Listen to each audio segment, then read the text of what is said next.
Kubor nakaslem jong udongsan Hima.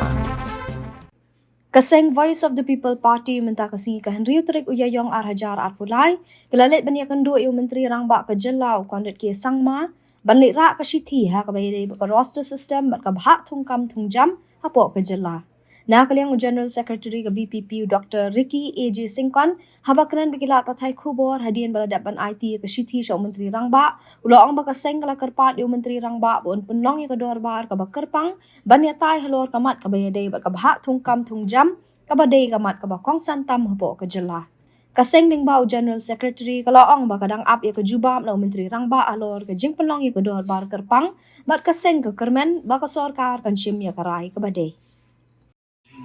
One thing you do kita day back ano pa ni mga ka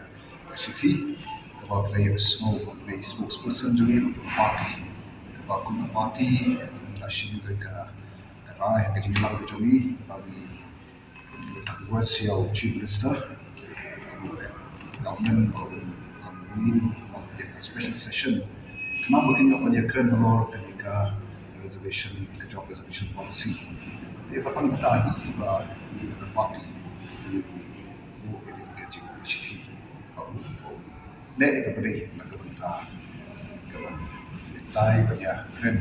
isu kebat ketat ya jadi real jelah yang kami yang mentahi giat step by step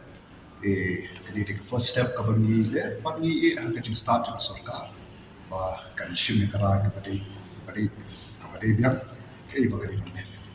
te ki program lagi ki jitu ke adil insekren tipu shupi yes hatu benta kadang lebih kaji decision party jomi